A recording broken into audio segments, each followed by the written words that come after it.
Are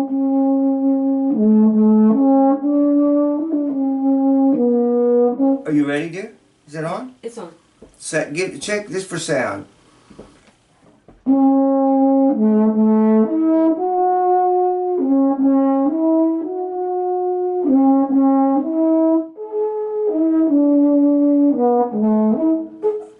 Okay? Yeah, it's good. Okay. Thank you. Hi everybody, and Happy New Year. Forgive this is a casual moment, but I've just come back. I've been gone way too long, and I have so many backed up correspondence and many questions, some of which are so important they need to be answered as fast as I can do it. And I thought this was maybe the best way. I hadn't thought to do it that way, but Jerry, Naj, Richard, Bernie, everybody. Happy New Year! Happy New Year to everybody. And Mike, Phil. The thing is that I'm jet lagged a little bit too, but their questions were really good. Let me get a couple of quick ones out of the way, because everybody is going to want to know about the high range and accuracy. Oh, Jeff, Dale, Myron, apologies. I'm way overdue. I promised I would call. I promised I would come. Now that I'm home, what was supposed to be a vacation was turned into playing and problems. So what I'd rather do is, if we can just postpone it slightly. I'm planning to go fishing. Let's see. So thank you for. I'm sorry it's been such a long time and a break in our communicate. Yes, Bobby, I can ship it if you can figure out how. And the other one, no,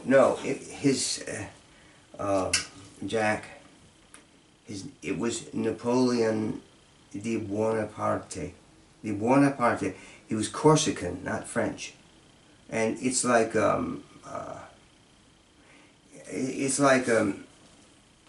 he was the most misunderstood of all the so-called tyrants, the most vilified by all sides, and for a very simple reason. People don't stay the same. They're not always so consistent. They sometimes do things that are actually beyond even their understanding. History does not know why Napoleon turned his army to Egypt and then, at great cost of life, liberated Palestine. But that he liberated Palestine, and here's the interesting part, because your question is really pertinent.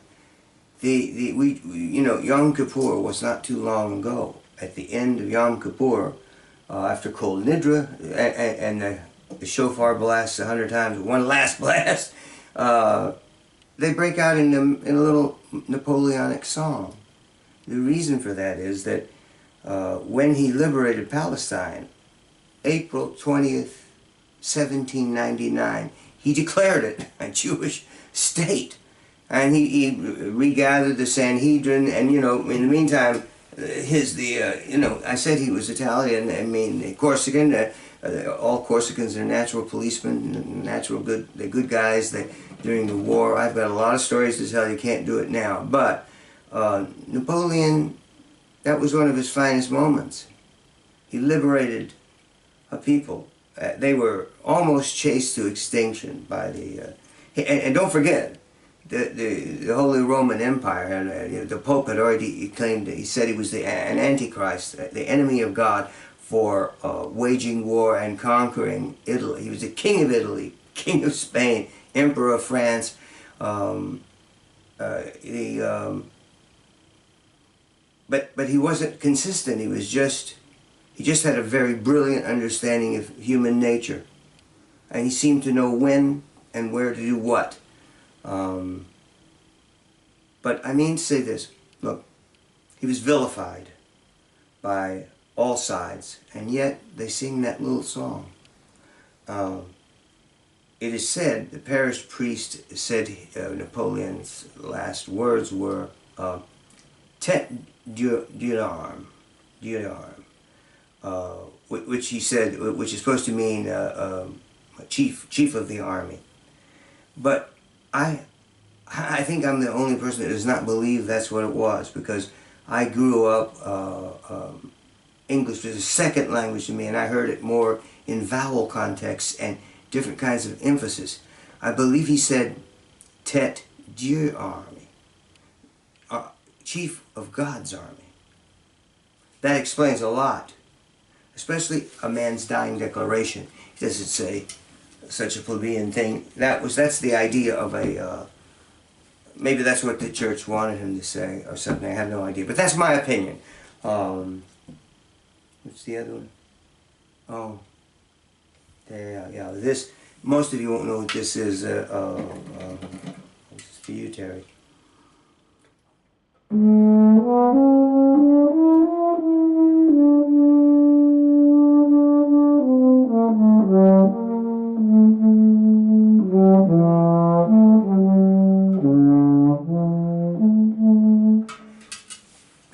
It's the answer to your question is no, not since December of '66. I never heard his voice again. Okay, I didn't know. I knew, but I didn't know how I knew, or what I knew, or how I got into it. That's an important point to raise here. You can. How do you know something? And how do you know it before you know how you got to it? That's happened to me many times. Some people call it an intuition or a gifted insight or something. But sometimes your ear or eye will tell you something that seems so contrary to the situation. Nevertheless, later on, it's proved to be true. Let's see. Do I have anybody else immediately before I answer these questions? I'm combining questions. Yes, yes, Tommy. Dizzy Dean. Yes, he said to the physicist, if you stand behind a tree, with a curveball, I'll beat you to death with it. I mean, or I'll something like that. Because Dean knew there was a curve to that ball. So did every ball player. But the physicists were saying it's an optical illusion. Nevertheless, he didn't get behind the tree, did he? So sometimes you know things, and they're not popular to know, or you're not supposed to know. What you do.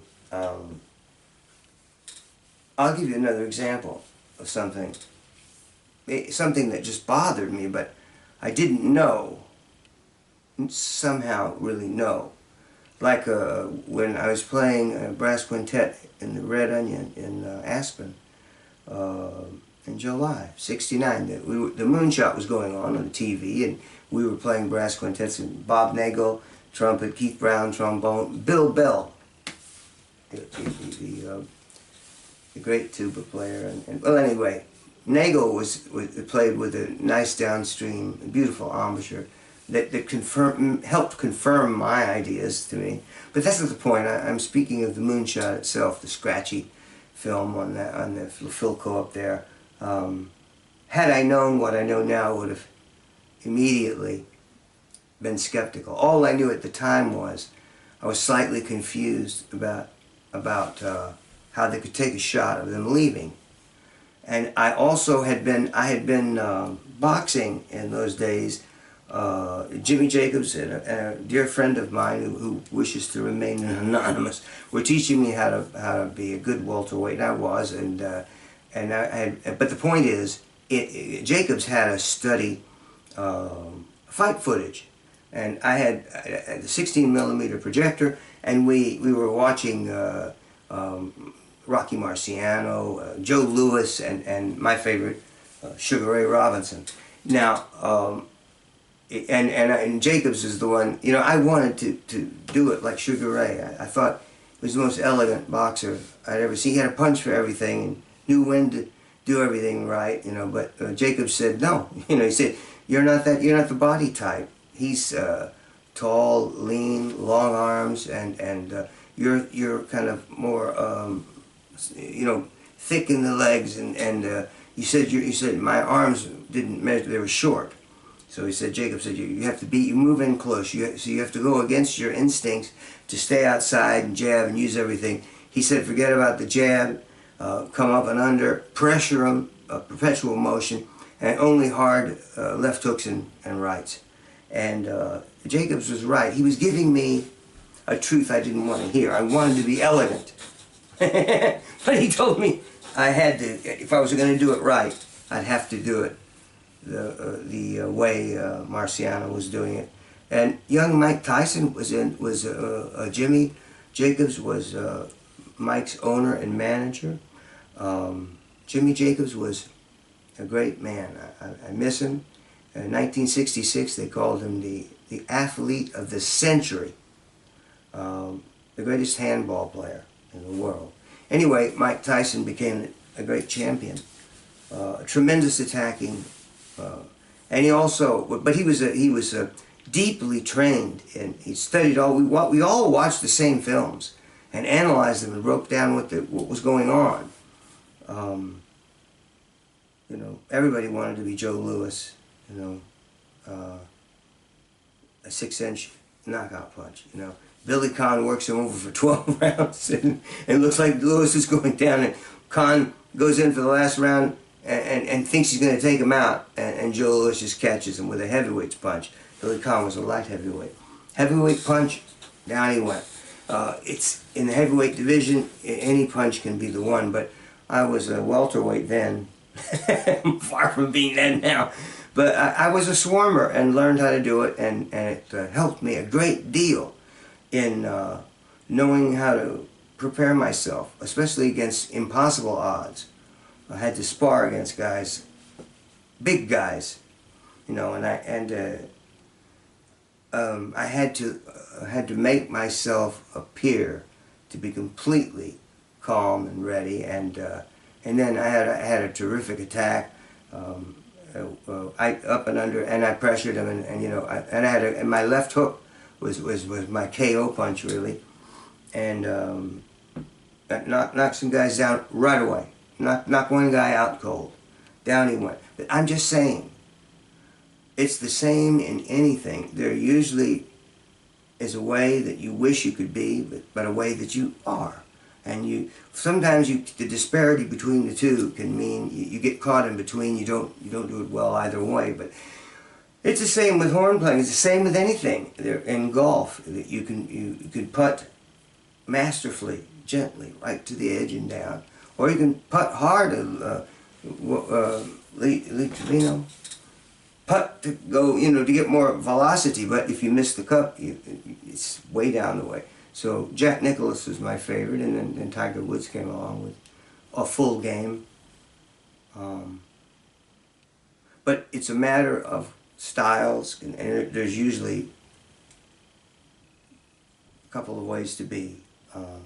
But let's get to the most important questions. I had many of you. Oh, by the way, Steve, yes, I liked the picture of the finca, what you did to it, looked great to me. I wish I felt better, but I've got a cold and airplane cold, but I will feel better soon because I'm going fishing. That special place, Nodge, that only we know about. Nobody can find me. And we're going up there, but anyway, I'm sorry to be a little bit tired. I know this is important. So yes, I have some ideas about the finca, and I promise I'll talk to you more about that. But it's good what you did was really good. Okay, I got these. I'm going to answer these questions out of order. I just wrote them down to be sure I wouldn't forget.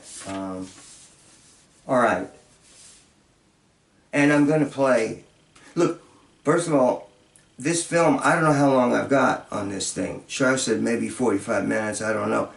If I talk on and don't get a chance to say goodbye or Happy New Year to you all, I mean to. And, well, if that happens, we'll make a part 2 and I'll finish this up. but I know it's important, and I'll try to tell you. About the high range, since I made one film where, yes, there are books and books and books on what you should do and shouldn't do, but when I first started playing, my embouchure was upside down. It was like 9/10 lower lip, 1/10 upper lip. And Resch, my first teacher, a real veteran player, a great old time player, said it's all wrong. Turn it the other way, you know. So I played 9/10 upper, 1/10 lower, and with the pivot system that I didn't know was going to be okay or not, because it got a lot of criticism. But this ties in, because I play these gigantic mouthpieces. This is experimental. This is one I mostly play for solos. Oh, and hi Tim, Happy New Year. I hope everything's going well. These things are great, and I have something else for you to have a look at. I borrowed it back from Eric. Happy New Year. I gave this to Eric Rolski, and I sort of asked him if I could have it back for a little while, and I'll send it back to him again. It just was an idea for a solid state lead pipe. But see, the thing is about any of these things, it's a matter of practicing and having a concept. The high range, you mustn't think of it as the high range so much as just because you want to keep the sound even all the way up. But I differ from Mr. Farkas. It seemed to me, sorry guys, I was sore throat too. It seemed to me that I was getting the kind of stupendous results I was way above anybody else. I did not prelude or do anything like that, but at home I was all over the place, and high, low, because I think for the high range it's not so much the shallow cup or a deep cup that makes the difference. The deep cup helped me use my air better and freed me up some, but what makes the difference for me is that the inside diameter of the rim, across here, the inside diameter of the rim needs to be as narrow as you can play if you're going to be a high horn player, because the inside diameter of the rim is what, especially when you have such a short, under the rim, you only can see, I would say, about 1/5 lower lip to about 4/5 upper, and it's very downstream, and more like Gunther Schumer's book and examples in Phil. Phil was a kind of Einsätzen, modified Einsätzen idea, setting in. Einsätzen is beautiful, and it's a tradition. The greatest horn player ever, Dennis Brain, played Einsätzen. Beautiful microdot teeth and a easy sweet spot. Just like my teacher at Juilliard, Jimmy Chambers. Same thing. Chambers had a lush lower lip he could set into, pretty thin upper. Microdot teeth. Boy, how I wish I'd had that. Not me. My teeth are big, and I have to make a downstream. So the pivot system was necessary. When you go high, you're not only constricting a little bit, arching your tongue to the E position somewhat, you're also using your air right, with the right balance of tension and so on. But it's that the string is shorter, and you're able to get much higher. I'll play it in a few minutes. I'll play up all over the place for you. But think about this for a minute. When I asked Farkas, I was just a kid.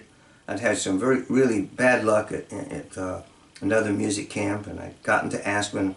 I was 16 or 17, I think, and I said, well, how do you get better? How do you get better in the high range? Farkas said, you need to play in it more. And his idea was German penalty method, practicing a lot, and lots of warming up, a precision warm-up. And I know some of you do very well with that. That's your own way.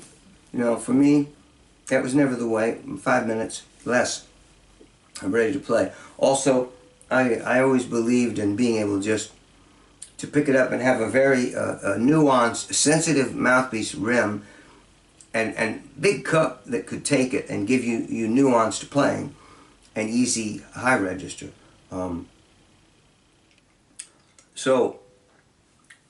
There's something else.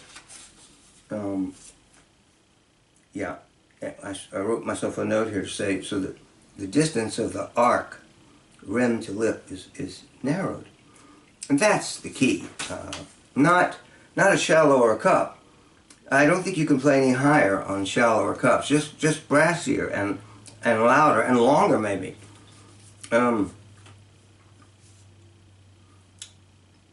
But an N-Setson player who sets on, not in, I have a much greater range. I mean, I was made for rangy playing, and a lot of repertoire was left for me to take a championship try, because there were so many pieces that were bigger, went all over the place. Now, something else. A good Einsätzen player, I think of two that come to mind right off. Mike Hatfield and Martin Smith.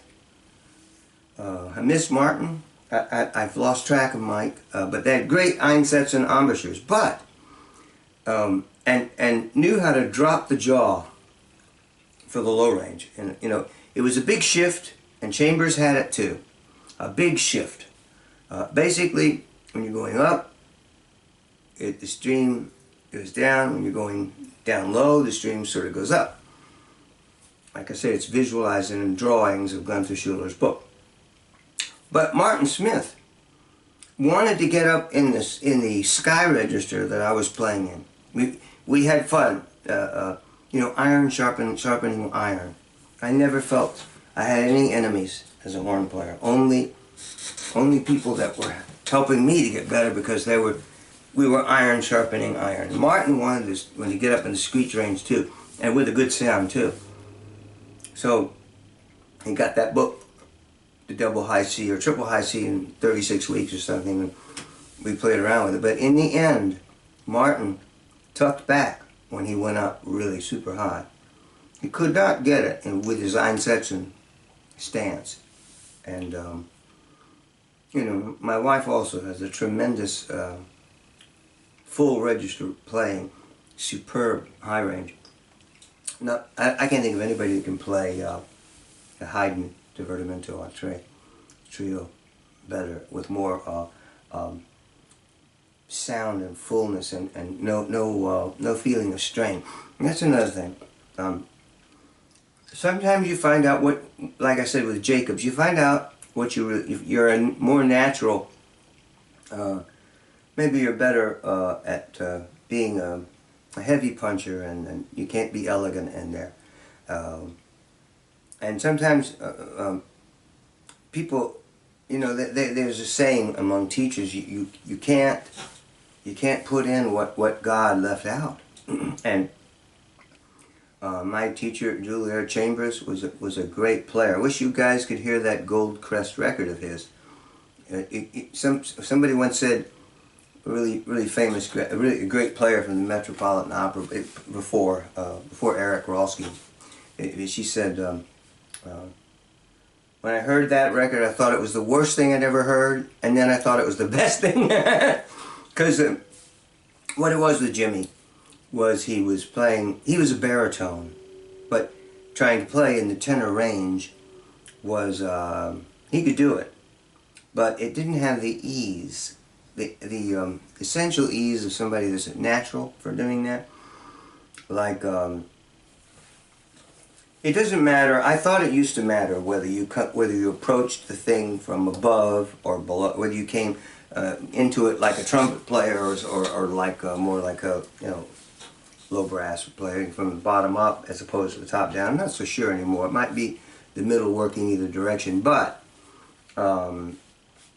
guys like Bauman and these and there's some of the other great players like who could play good Bach cantatas and things that I used to love that same one. Hermann and I used to play the 79th cantata all the time, and I could really hear him. He had a trumpet player's intentionality and background, so to say, but what he knew was that you had to be strong and you had to sing. He was a natural. I'm bel canto tenor, squeal. You know and it's easier for me because Mr. Farkas is fond of saying when I came to him I sounded like a virtuoso cornet player or something playing Arban, but with a thin little sound and all over the place, you know.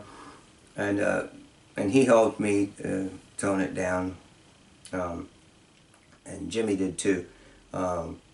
Jimmy was trying to get me to have a balanced sound and orchestral, and Mr. Farkas was as well. And I was trying to do handstands. You know, I always saw myself as an acrobat. I grew up as a kid, and I wanted to run away with the circus. I was listening to the Dennis Brain records, but the one that I listened to when I was 10, I got a horn, a single F, a band rental instrument my father brought home. I used to, when they gave me a 78 RPM Walter Susskind conducting Dennis Brain with I think it was Royal Philharmonic. But to me, music was my first language. From the lullaby of my mother, I found her face by following the lullaby up. And I used to put myself to sleep with that Mozart second, Walter Susskind conducting. The point is, somehow, you pick something up by unknown means almost.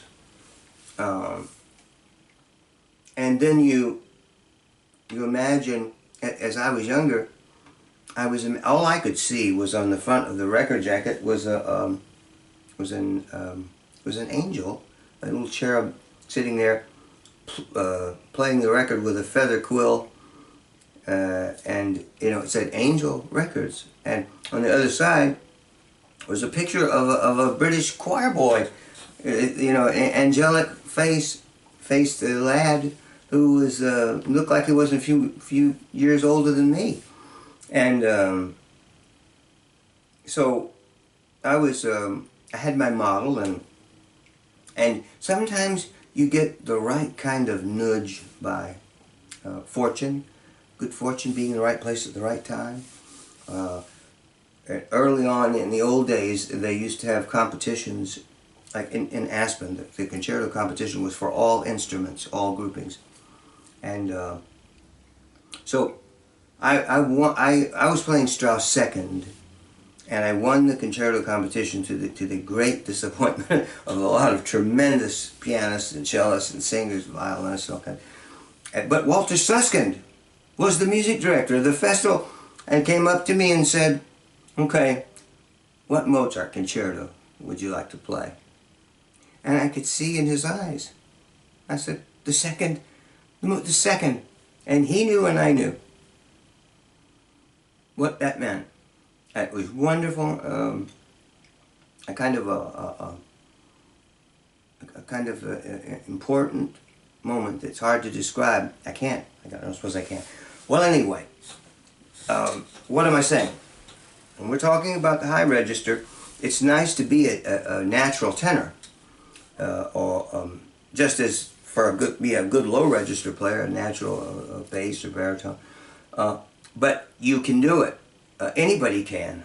I've heard players that were They seemed to be destined to be low horn only, but they learned how.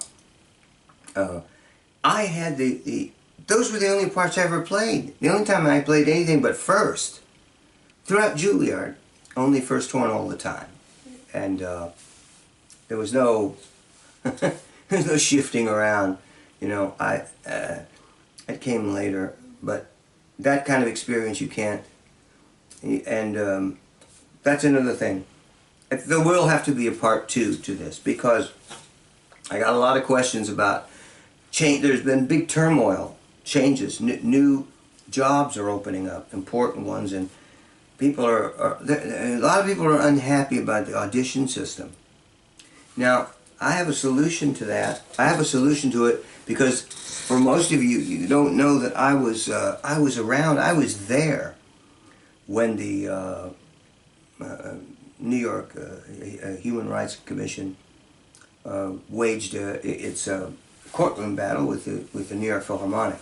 I thought that that Leonard Bernstein and William Schumann, who's heading up Juilliard, I think, made eloquent descriptions of why they needed to be able to see the players, not only just here, but look at that you could see the stroke and no hesitation attacks, you know, and see the resumes. Now, that was viewed to be an unfair thing. The Philharmonic did not lose that case as people thought. They only lost in one little area that had to do with substitute hiring practices, but there was no one knew there was any such thing as auditioning for substitute players. You just asked the principal player who they knew that was good and could sound the right way. But I don't think, and I want to explain in detail. There's something for you, Jeff, to consider. I'll try to write it down for you someday. But I don't think 3 rounds behind a screen or out in front of one is enough to know everything. Could be a bad day for the best player and a good day for the worst. But I think it should be longer. I think it should be not 3 rounds, but 12 years, 10 or 12 years. Players get known. You know, I was discovered by many people while I was still in Juilliard, coming up through the Texas school systems, and you become known for what you've done, your accomplishments, and I was still in school. I was still in Juilliard when I played first horn with the CBS television orchestra, Alfred Wallenstein, and other things with Stokowski and American Symphony and Radio City Music Hall and things like that. But that was earning money to go to school. What I'm trying to say is I caught what you might call the tail end of the golden era of horn playing, where it was easy. I mean, by that I mean there were jobs, everything seemed to be special and remarkable, you know. And I want to talk more about what's happened and what I think could turn it around. I do have an idea, but not for today. Now I promise some other things. We'll talk about that next time. I'm sure I'll never get to it otherwise. Okay, next was, oh yeah, okay, all right. Again, John, like I said to you, the concert begins when you walk out on that stage. You see, your job when you're playing the concert is to, people are watching, they're hearing you warming up or whatever, coming out on stage, they're looking, and you need to set them at ease. No matter how you feel, whether you feel nervous or not, doesn't matter, good chops or bad chops, you have to set your audience at ease. And so you walk out with I'm not saying saunter out, but with a confident stride, like Captain Kirk, not like Picard, you know, not stiff. The difference between Lee Strasberg, the actors, you know, the schools of acting, the British way, and where in order to feel, in order to sound like you breathlessly run up the stairs, you do run up them, you know, instead of just thinking how you would feel. It's hard to explain. There are lots of things about that we could talk about more, but you must train yourself to relax, or to at least appear relaxed. And this is another point where I disagreed with Mr. Farkas, because he was always finding ways to test and keep getting ready for that, for some solo that had, you know, a million bars before the entrance. And my theory was to go the other way, which was to be really good at just picking it up and playing it cold, and having a very sensitive rem. Phil's whole way, that rem he had and the cup and everything, that was good for him, but not for me. The nuanced kind of playing I wanted to do, and rangy kinds of things, lip trills, high stuff, all, you know, that just wasn't for me. But more importantly, audiences, they tend to worry about certain entrances when they really know the piece well, and they tend to worry a lot about horn players clamming or a trumpet biff at the wrong place or something, you know, or oboe, whatever. The instruments that are really, really hard and easy to spoil a concert. So you set them at ease, and you set yourself at ease by having confidence that you can get it every time. I know what that sounds like, but I tell you, in all my years of playing, I can't tell you how many times I've played Oberon or Brooklyn Fourth or Firebird or something, with those delicate, scary solos, and I never botched them, because I trained myself to be really, really good at making first entrances. You know, I don't like to call it attacks. There's something about that that sounds like it's a violent idea.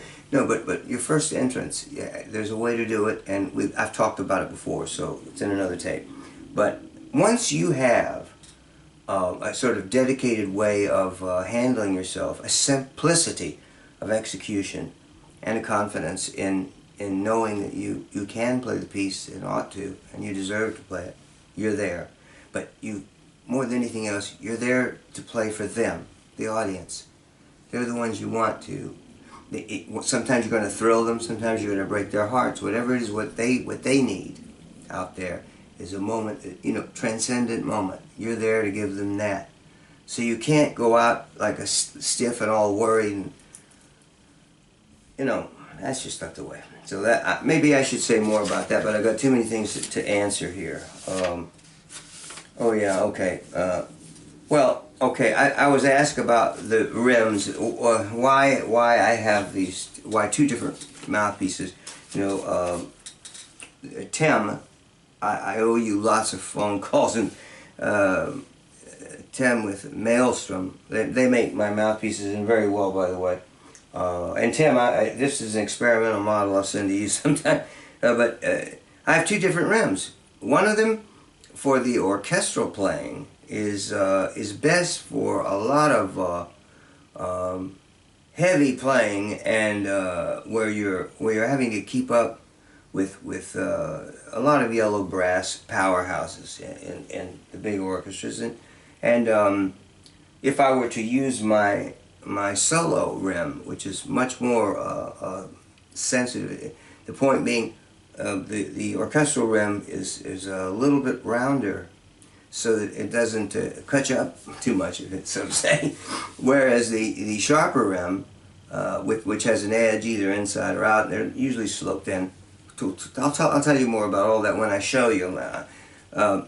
So I don't know many players, many great players who didn't have a couple of horns and maybe at least 3 mouthpieces. You know, I had a concert Stuck mouthpiece. I didn't have it until way later. You know, I didn't know. I was playing everything.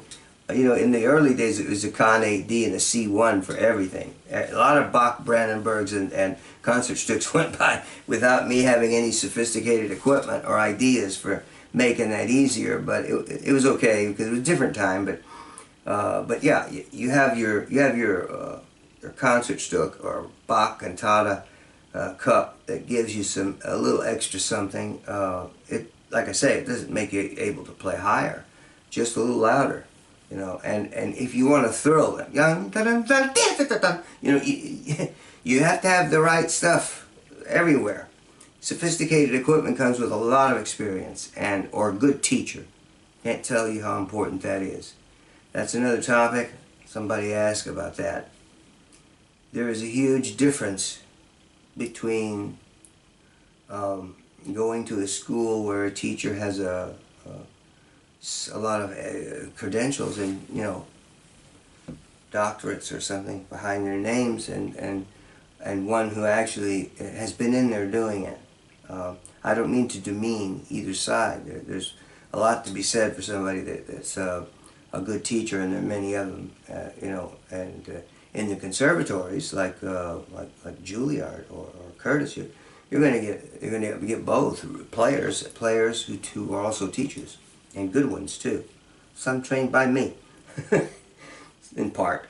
What I'm saying is, I always thought it was best to the apprenticeship system, getting near a player that knows what they're doing and they're willing to help you along, as opposed to a classroom or a more structured thing.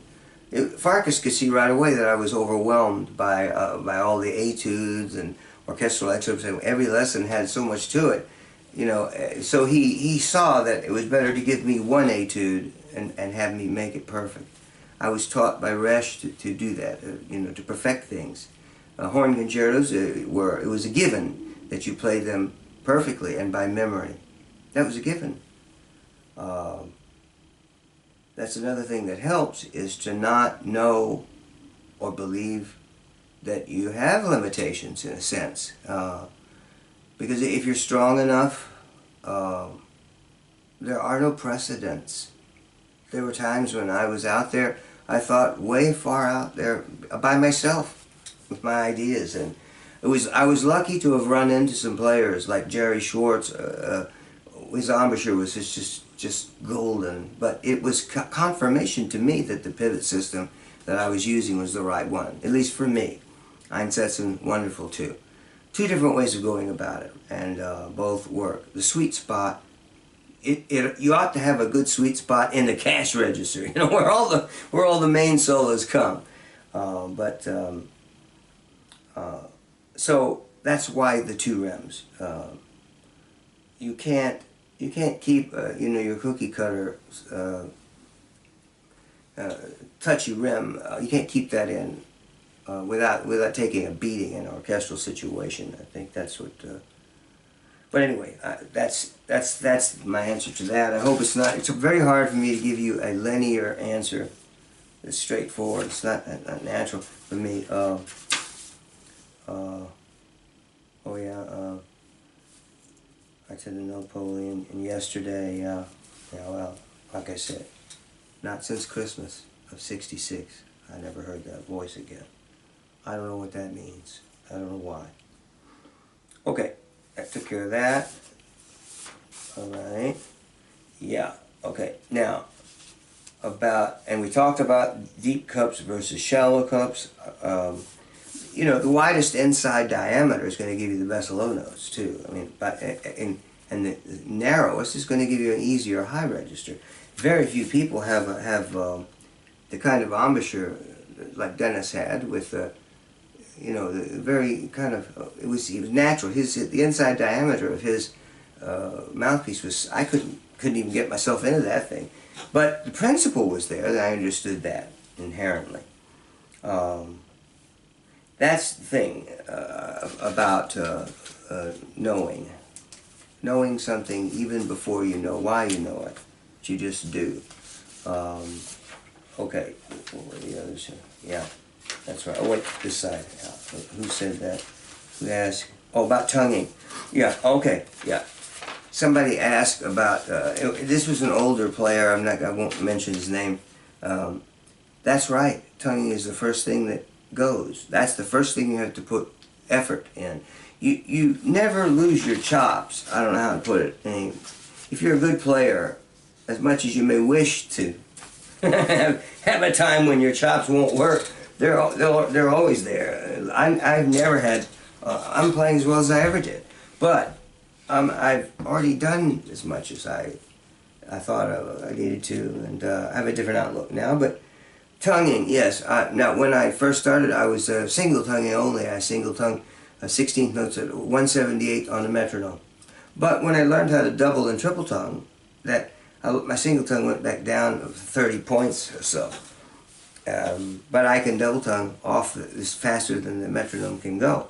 So that's it. And when you be as an older player, you have to notice that what starts to happen is not that you lose as so much as things change a little bit, and you have to you compensate.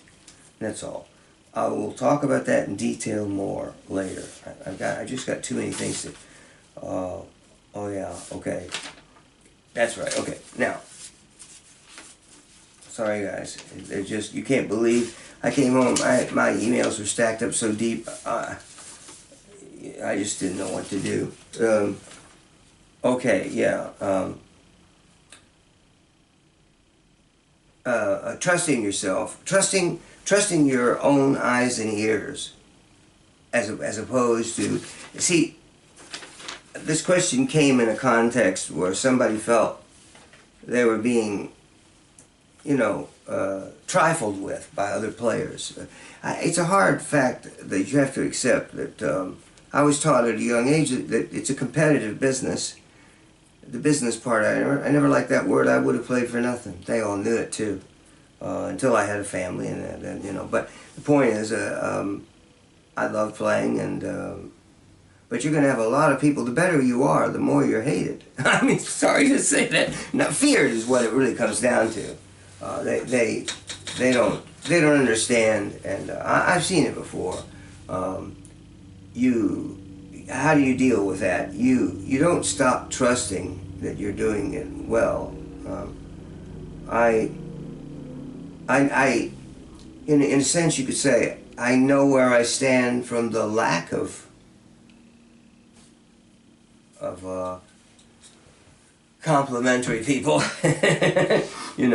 or sycophants, or whatever you want to call it. Oh, that's another thing.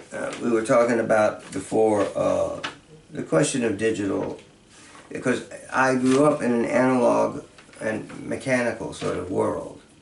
Most of you are in only digital, pixelation, point light pixelate. So photographs even can be wrong, tricked out in a million ways. Even voice sounds, they can do a million things. I don't know how they do it. In my day, you went to the recording studio and they, it was like a matter of business. Let's get going here, I had to get the Mozart concertos done in 2 days in a room. It was business. It was it was not like I could luxuriate it. It wasn't in Europe where it's hard to explain. The thing is, you have to be ready and recognize that at least in my day, you recorded it and it was theirs. They did what they wanted to with it. And you could try to say, please make it. Don't chop it all up, but you never knew what they were going to do. So maybe I can't be of that much help now. I have a different feeling also about the world, and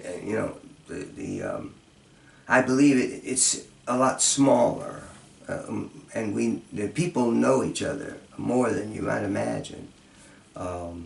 Some of my best friends don't.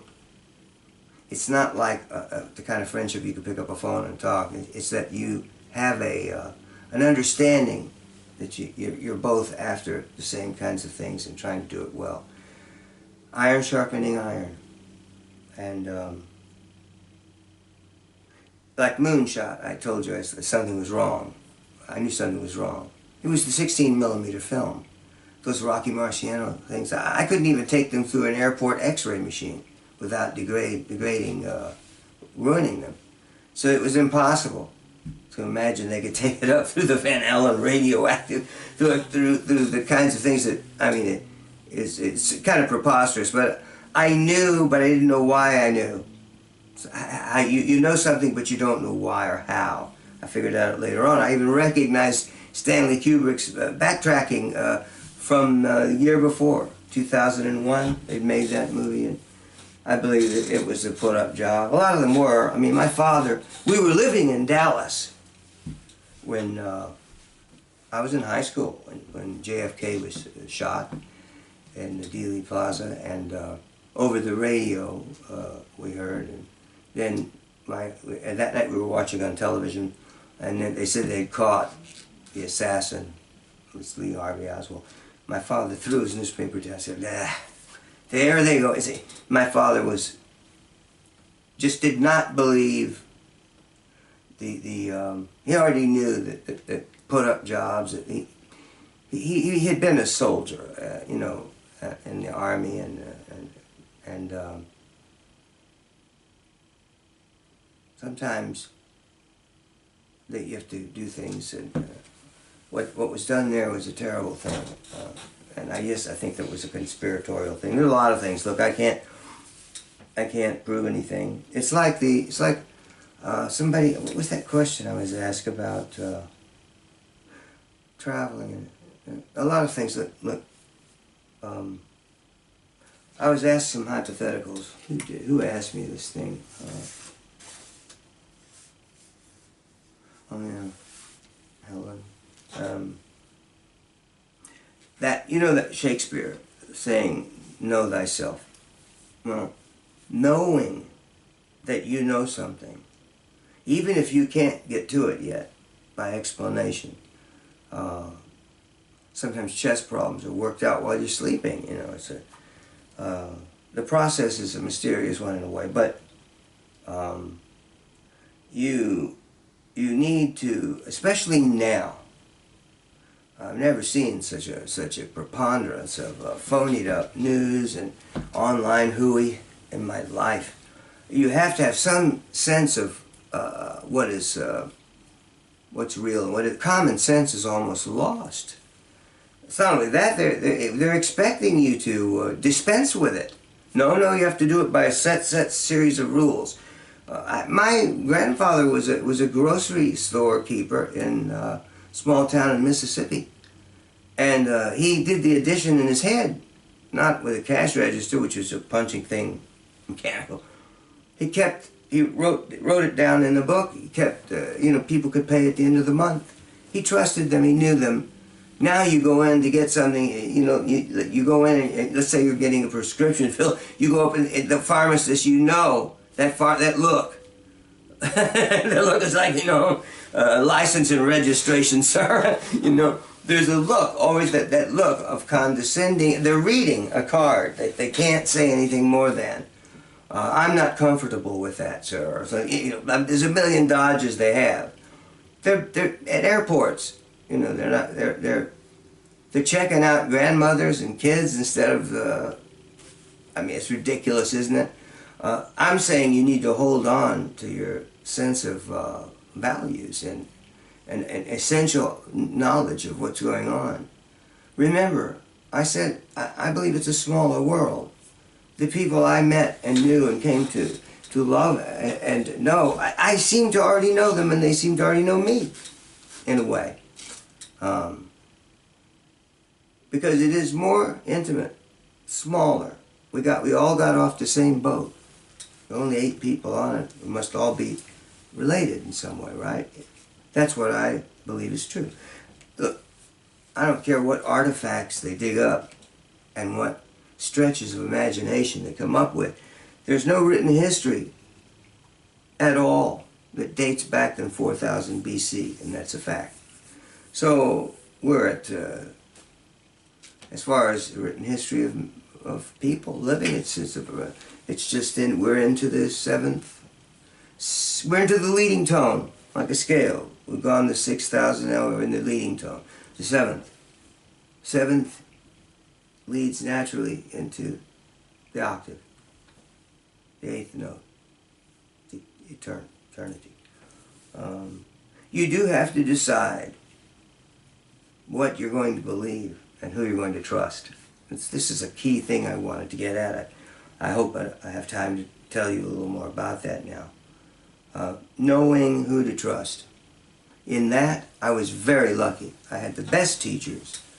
And in Aspen, very early on, I got to know Mortimer Adler, the last of the great philosophers, and he had written a series of books of the great Western civilization on everybody. You know, he could read Greek, Hebrew, and a tremendous scholar. But one of the things he emphasized was that you can't have two truths that oppose one another. There's only one thing that's true. Now, I'm not talking about taste.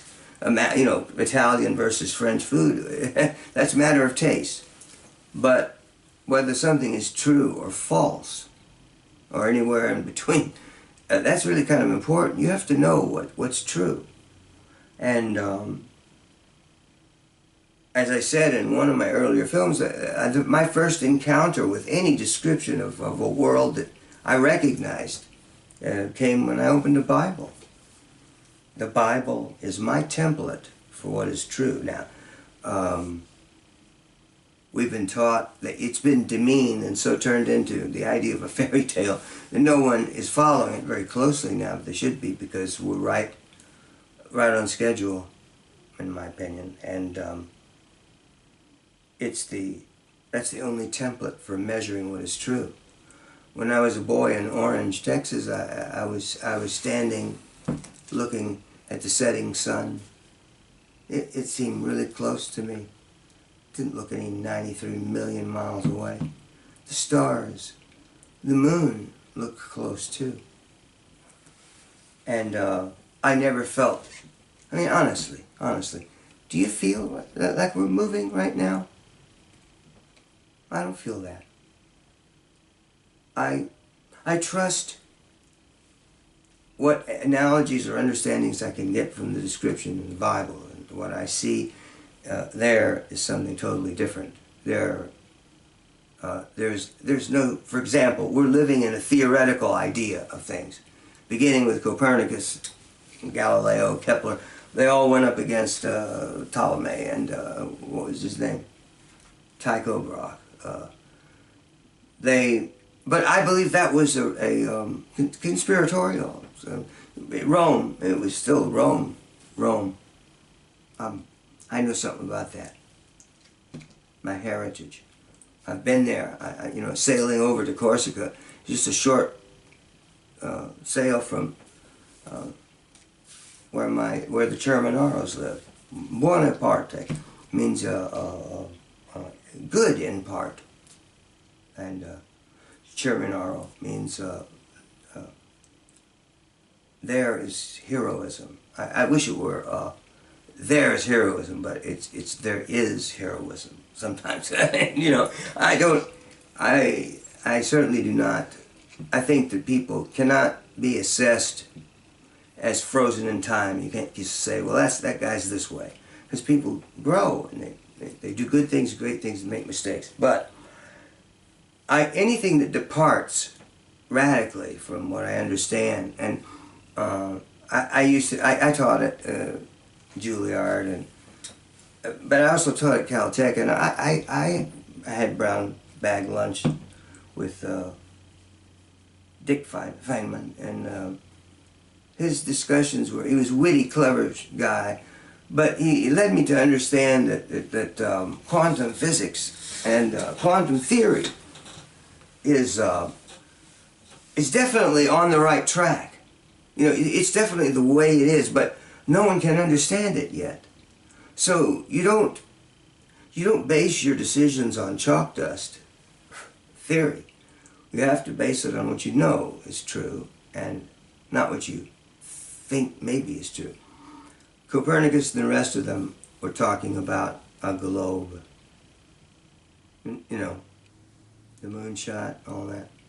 Pictures of the Earth as a globe. Pixelation, and we are living in a very strange time of exaggerated It's like that, what do they call it? The Matrix. This is real. It's not a Matrix. We're not. But we are in a theater of the absurd, magic theater, light, pointillism, the ability to do anything with it, and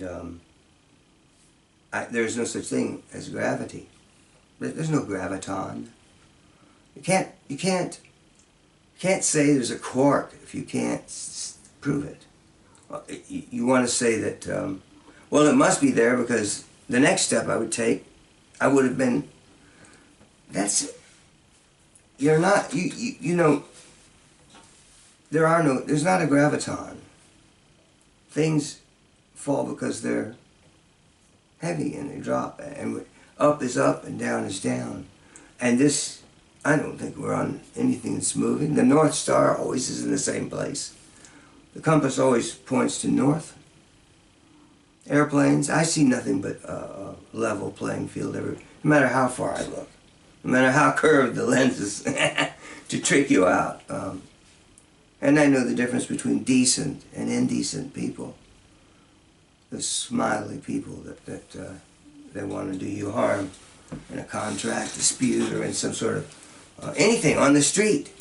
You have to know, you have to use then your powers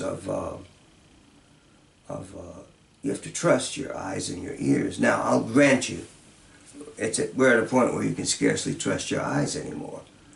And halfway, your ears. But if you can hear well enough, you can see the nuanced differences between someone who's telling you the truth and somebody who's just, it's a confabulation all dressed up.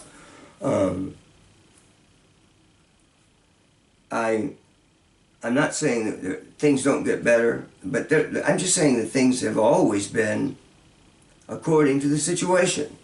Good kings, bad kings, good times, bad times, good eras, bad eras, and there's never been a steady graph. Darwinism has been completely disproven. It was an insulting idea to begin with. An insult to the eloquence of creation. It's so nuanced.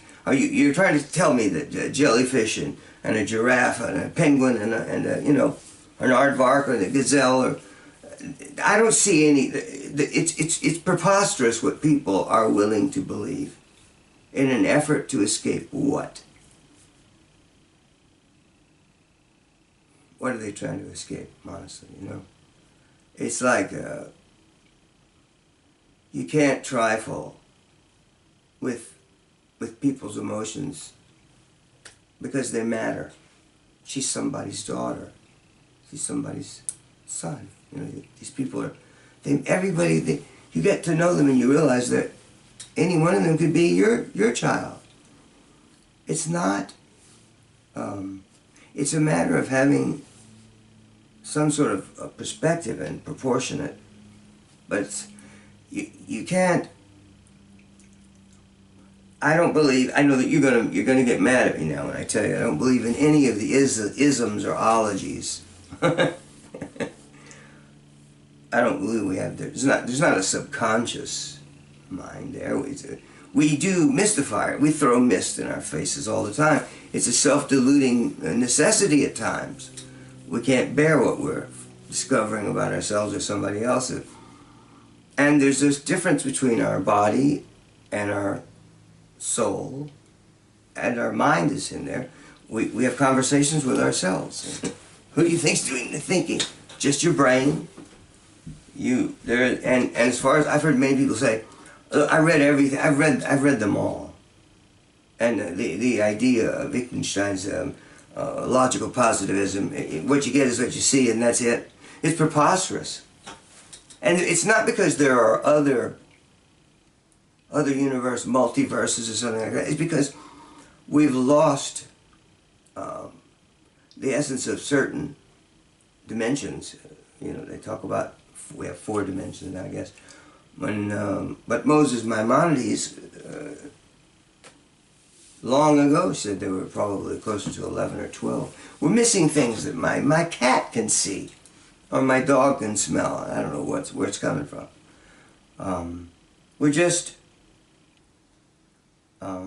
We've lost some things. That's accounted for biblically. I know you guys asked the questions, not me, so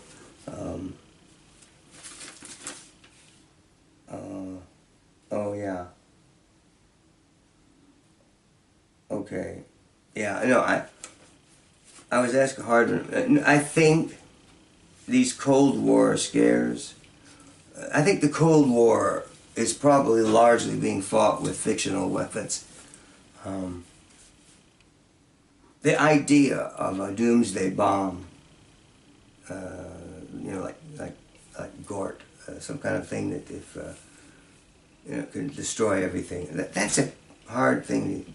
I'm not so sure about that. I had the temerity to question Mortimer Adler when he said, "Well, we split the atom," and I said, "Well, how do we know that?" He said, "Hiroshima. We've seen it.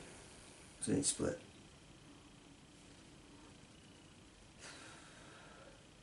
Have we? Are we sure about that? Okay, that's something I'm not sure about. I'm willing to say I could be wrong. But I have a strange feeling about all these unique things.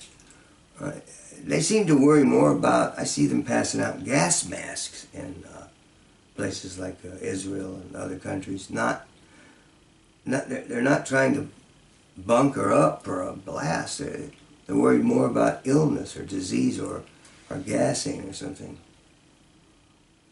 I mean, if there was a bomb that could do it, I think somebody would have used it by now. There are bombs, you know. But I'm just saying that there are many things that appear to be very mysterious and frightening. But you need to have a veteran's eye. I was kind of hoping that if I just answered some of these questions extemporaneously without care, and you know, I want you to know that it's you have to know who to trust. Who do you trust?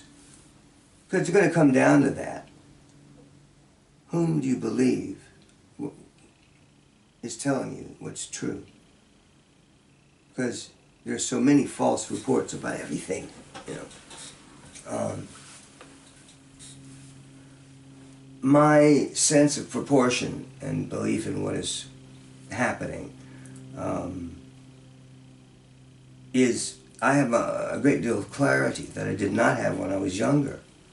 Made a lot of mistakes like everybody else does, but I got a lot of things right, but I just didn't know how I was doing it.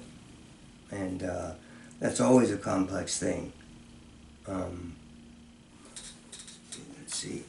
I don't want to forget, you guys. Oh, yeah. Oh yeah, all right.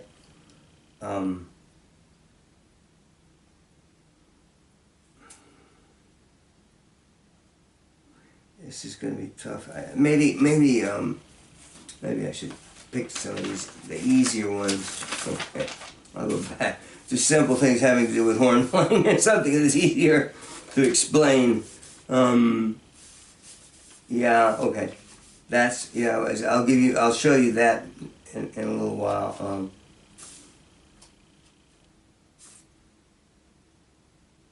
Okay, yeah.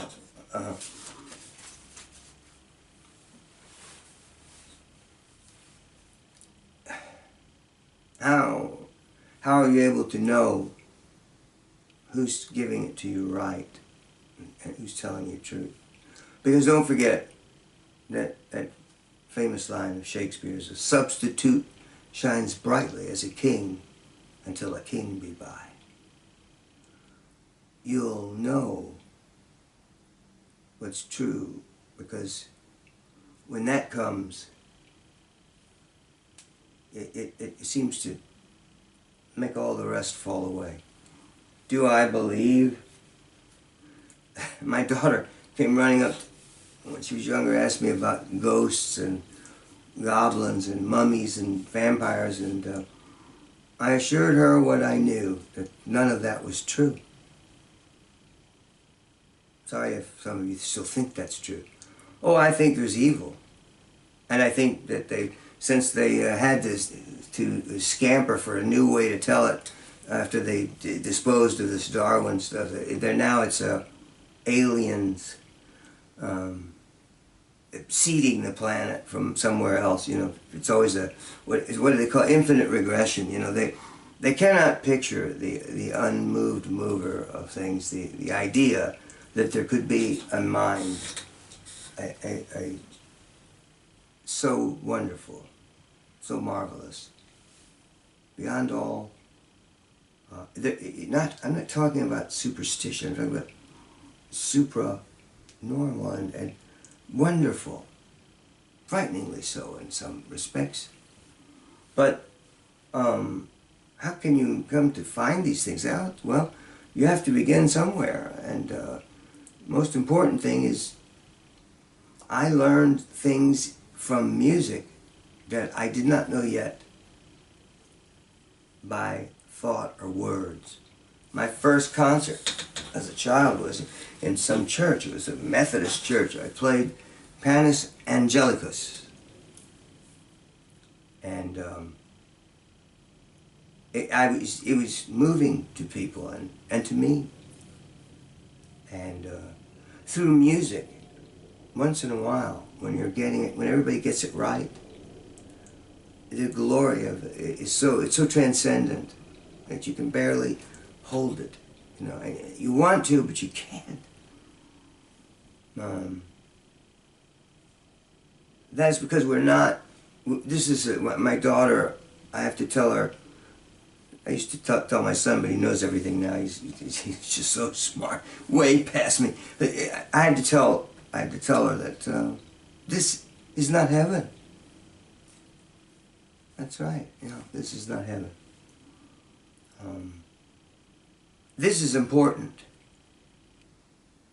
And don't believe what they're trying to tell you. Look, I made myself an expert in chess to find out what was true. They were saying Bobby Fischer and Spassky weren't as good as they used to be, you know. All you heard was the Russians barking from all sides. They're old geezers. Not true. How do I know? I looked at it, and I studied each move carefully. Myself, not with notes. And I know the difference between computer analysis and real gameplay. I'm listed I'm in a page of chess history. And with a lot of famous players. But the point is, to know something means that you want to get at what's true, not what people say. You'll be overwhelmed with what people say. Like the difference between tyrants. Do you think there's a big difference? Was there a big difference between Hitler and Mussolini, or the worst of them all, the Russian, you know? No. What does it matter what end of the spectrum you're on? The destruction of much of our music world has been brought about by by certain kinds of tyrannies and certain types of people, but we'll talk about that later. I'm sorry that I haven't gotten back to so many of you for such a long time, but it was intended to be a vacation, but it turned into master classes and then little solos and things like that, and but coming home, now I want to have a vacation, so this is, I'm so jet-lagged and tired. I don't know if I'll play again. I'll tell you what, if this camera's still working, I don't know if it is, but if it is, part 2, I'll be refreshed, and I'll be very orderly and doctrinaire, more the way you need it. I'm sorry that it's difficult for me to give it to you in a very, sometimes it's oblique. I don't think in a linear fashion. But I know things. I knew Steinbrenner shouldn't trade Reggie. Reggie just went to the other coast and took them to the pennant, the championship. 1969 was a great year. The Amazing Mets. I formally joined the Philharmonic, and we went to the moon. Did we? Have we ever? I don't know, but I think not. Is God there? Yes. Yes, He is. I can read the Bible. I know what it says, and my wife can read it in Greek and Hebrew too. It is not a fairy tale. It's the most concise, eloquent way of expressing it, and there's a lot that it's just impossible to put. If you started to try to put everything in, you'd have volumes and volumes. But that's the place to start. Just like learning to play your first few notes and finding the right sound, steady, and knowing what to do. And I hope that these films have been some help. I was asked about these broad spectrum online things, 25 greatest players of all. You know, you can't even find Dennis Brain till he's like 17 or something. You know, I think all of those things is like politics. You know, it's a put-up job. There's a difference between the virtual world and the real one, at least for the time being. My daughter's home from school, and I just heard her. I'm gonna say so long for now, everybody. If you're still getting this, you're loved. And I'll see you later. I'm going to turn you off now. Catch you the next time. Bye-bye.